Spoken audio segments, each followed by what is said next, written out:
7월 25일 화요일 새벽 예배를 하나님 앞에 올려드리겠습니다. 오늘 우리에게 주시는 하나님의 말씀은 예레미야 9장 10절에서 16절 말씀입니다.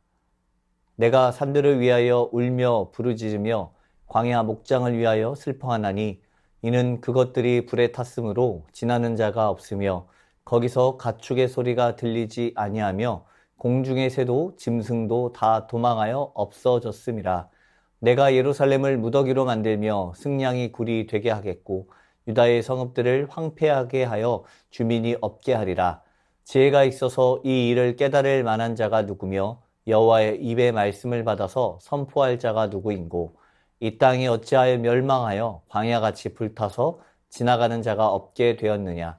여호와께서 말씀하시되 이는 그들이 내가 그들의 앞에 세운 나의 율법을 버리고 내 목소리를 순종하지 아니하며 그대로 행하지 아니하고 그 마음의 완악함을 따라 그 조상들이 자기에게 가르친 바알들을 따랐음이라. 그러므로 만군의 여호와 이스라엘의 하나님께서 이와 같이 말씀하시니라. 보라, 내가 그들 곧 이 백성에게 쑥을 먹이며 독한 물을 마시게 하고 그들과 그들의 조상이 알지 못하던 여러 나라 가운데에 그들을 흩어버리고 진멸되기까지 그 뒤로 칼을 보내리라 하셨느니라. 아멘. 여호와 하나님께서는 이스라엘 백성들을 심판하시겠다는 선언을 하고 계십니다. 이스라엘을 전쟁터로 달려가는 말에 비유하듯이 하나님의 심판은 더 이상 유예되지 않고 진행되고 있습니다. 오늘 10절 말씀을 보게 되면 선지자는 산들을 위하여 광야 목장을 위하여 울며 부르짖으며 슬퍼하고 있습니다. 그것은 이것들이 불에 타버렸고 지나는 자가 없으며 가축의 소리가 들리지 아니하고 공중의 새들도 모두 도망가 버렸기 때문입니다. 선지자가 말하고 있는 산과 광야의 목장은 유다의 전 국토가 황폐화된 것을 이야기하며 전 국토가 황폐화되었다는 것은 나라의 멸망을 의미하는 것입니다. 곧 유다의 멸망으로 인하여서 슬퍼하고 있는 것입니다. 하나님께서는 예루살렘을 무더기로 만들며 승냥이 굴이 되게 하신다고 말씀하십니다. 그리고 황폐하게 하여 그곳에 주님이 없게 하신다고 말씀합니다.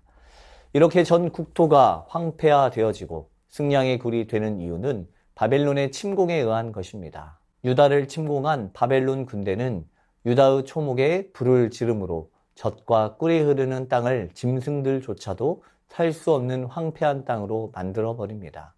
그리고 그 일에 있어서 깨달을 만한 자가 누가 있는지 묻고 있습니다. 여호와의 입의 말씀을 받아서 선포할 이 땅이 왜 폐허가 되었고 아무도 다니지 않는 황무지와 같은 땅이 되어 불타버렸는지 그 사실에 대해서 묻고 있습니다. 여호와 하나님께서는 이스라엘의 5가지 죄를 말씀하고 있습니다. 그들은 하나님의 율법을 버렸다고 말하고 있습니다. 율법은 바로 하나님의 가르침을 말합니다. 이스라엘 백성들은 하나님께서 말씀하시는 뜻을 온전히 지키지 못하였고 거짓 종교 지도자들의 잘못된 가르침을 따라 쾌락과 욕망을 따라 잘못된 길로 나아가고 있었습니다. 이스라엘 종교 지도자들이 하나님의 말씀을 버렸기 때문에 이스라엘 백성들은 온전한 하나님의 말씀을 들을 수 없었습니다. 그 결과 하나님의 말씀을 알지 못하는 상황이 되어버렸습니다. 율법을 버렸기 때문에 하나님의 말씀을 들을 수 없게 되었습니다. 그러니 당연히 순종하지 못하는 것이고 더 나아가 순종이 아닌 말씀을 따르는 행동조차 할 수 없게 된 것입니다.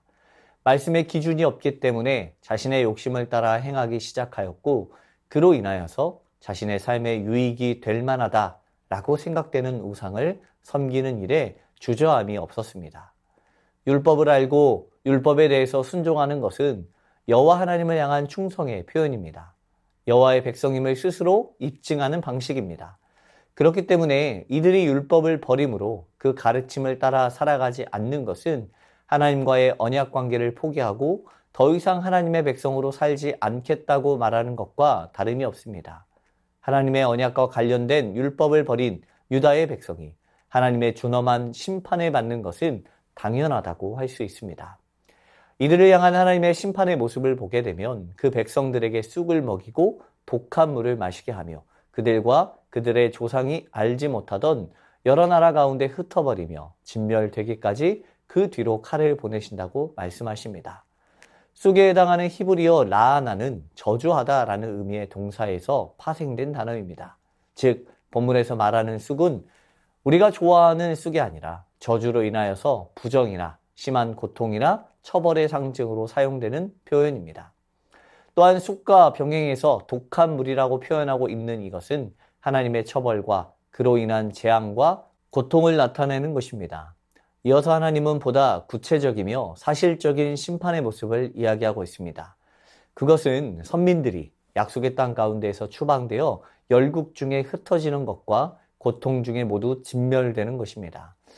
이것은 바벨론의 정복 전쟁으로 인한 유다의 멸망과 포로 이주 정책으로 백성들이 메소포타미아를 비롯한 여러 지역으로 이주되는 사건을 예고하는 것입니다. 사실 이것도 선민 이스라엘 백성들에게는 아주 치명적인 것으로 다가온 심판입니다. 하나님께서 언약으로 주신 나라가 멸망하고 기업으로 준 땅을 빼앗긴 채 뿔뿔이 흩어지게 되는 것입니다.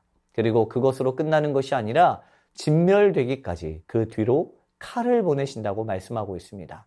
최후의 사람이 남을 때까지도 그 심판의 고비를 결코 늦추지 않을 것임을 나타냅니다. 이들이 이렇게까지 심판을 당하는 이유가 무엇입니까? 그것은 바로 우상을 숭배하였기 때문입니다. 율법을 버리고 하나님의 목소리를 청종하지 않으며 완악함을 따라 어리석은 조상들과 같이 바알을 따른 것입니다.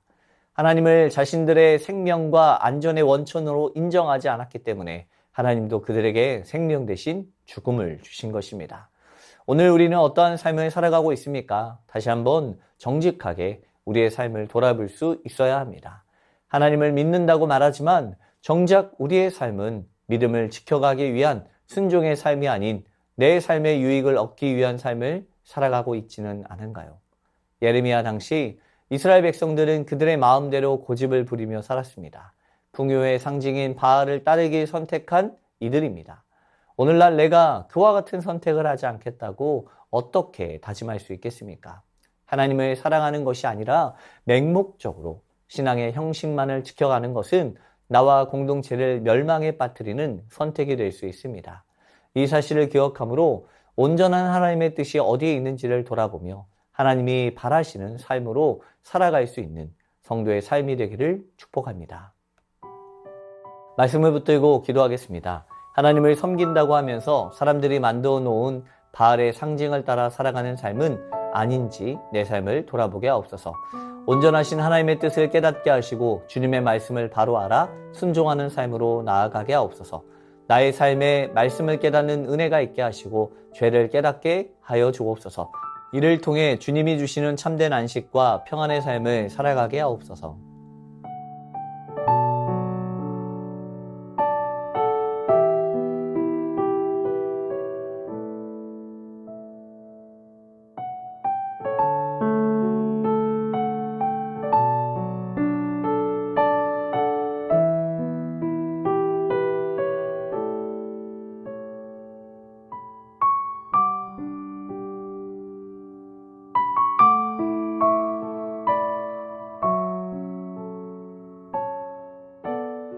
나라와 열방을 위해서 함께 기도하겠습니다. 나라의 정치인들이 보여주기식 정치를 멈추고 국가의 발전과 국민들에게 실질적인 도움이 되는 정책을 펼치게 하옵소서. 홍수와 태풍 같은 재난에 대처할 수 있는 국가 안전 시스템이 잘 준비되게 하시고 재난당한 이들의 삶이 속히 회복되게 하옵소서. 전 세계적인 극한 기후 가운데 온 열방이 안정되게 하시고 하나님이 창조하신 지구를 온전히 보존하게 하옵소서.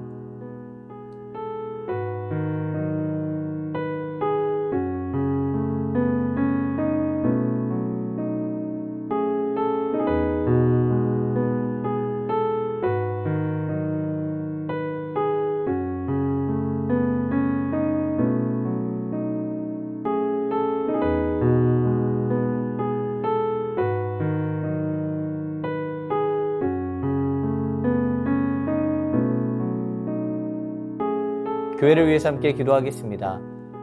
모든 성도들이 영과 진리로 예배하게 하시고 세상 속에서 하나님께서 기뻐하시는 삶의 예배자로 살게 하옵소서. 다음 세대 여름 사역 위에 축복하여 주시고 날씨와 환경 모든 일정 가운데 주님의 보호와 인도가 있게 하옵소서. 담임 목사님과 부교역자 모든 중직자들에게 건강한 리더십을 허락하시고 주님을 더욱더 닮아가는 성도의 삶이 되게 하옵소서.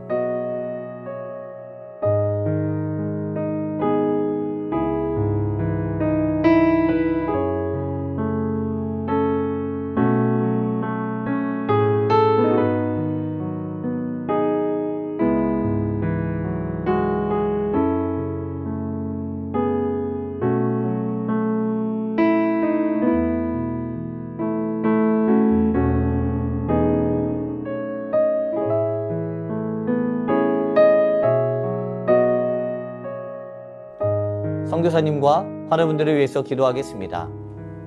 탄자니아 조병훈, 허선옥 선교사님을 위해서 기도합니다. 24일에서 30일 하이돔 지역 전도 집회에 많은 영혼이 복음을 듣고 주님 앞으로 나오게 하옵소서. 뉴비전 미션 스쿨 아이들이 믿음을 잘 성장하며 내년에 7학년이 세팅이 되는데 마지막 학교 버스가 잘 준비되게 하여 주옵소서. 환우분들을 위해서 기도하겠습니다. 조한숙 권사님 우울증과 불면증으로 입원하여 치료받으실 때 완전한 회복이 있게 하여 주옵소서. 김진옥 집사님 어버님, 이덕님 권사님 6차 항암 진행 중입니다. 8차 항암까지 예정되어 있으나 6차 항암 결과가 좋으면 항암을 중단하고 관리에 들어가게 됩니다. 힘든 항암을 중단하고 관리에 들어가게 하여 주옵소서. 최경아 집사님 아버님 폐렴으로 호흡기 통해서 호흡하고 있습니다. 정상 체온으로 유지되게 하시고 혈압도 유지되고 자가호흡이 되게 하옵소서. 특별히 이를 통해 예수님 영접할 수 있게 하옵소서. 고부덕 권사님 담도암으로 먹는 항암제를 복용 중이십니다. 6개월 동안 복용하시면서 깨끗하게 치유되게 하여 주옵소서. 차용미 권사님 육종암으로 투병 중이신데 검사 결과가 좋아서 이제 항암 치료를 중단하고 관리에 들어갑니다. 완치까지 주님께서 함께하여 주옵소서. 김명자 성도님의 자부 배지양 성도님 암이 전이되었습니다. 하나님께서 치료해 주시고 이번 일을 기회로 온 가족이 주님 앞에 나아올 수 있게 하여 주옵소서. 권은순 권사님 암 수술 이후 림프절로 전이되었습니다. 먹는 항암제로 치료 중에 있습니다. 성도님들의 기도로 다행히 부작용이 크지 않습니다. 이후 치료 과정을 위해서 기도 부탁드립니다. 윤금덕 권사님 허리 통증으로 거동을 못하고 계십니다. 시술 후 다시 일어나셔서 걸으시고 예배당에 나올 수 있게 하여 주옵소서. 노성민 형제님 크론병을 앓고 있고 1월부터 주사제 치료를 이어오고 있습니다. 주사제 부작용으로 한 달 전부터 피부 발진이 생겼습니다. 적절한 치료가 이루어지게 하시고 부작용이 없게 하여 주옵소서. 이기범 집사님, 강동엽 어린이, 이민남 권사님, 신혜남 권사님, 추명우 성도님, 추승민 형제님, 이출실 집사님, 김인혜 집사님, 최혁기 성도님, 이길태 집사님, 김찬준 집사님, 김영자 권사님, 정승근 권사님, 김봉남 권사님, 김광순 권사님, 박문천 집사님, 최혜랑 집사님 아버님을 위해서 이 외에도 수술 중에 회복 중에 있거나 어려운 가운데 있는 성도들을 위해서 함께 기도하기 원합니다. 이 시간 선교사님과 환우분들을 위해서 기도하다가 개인 기도하겠습니다.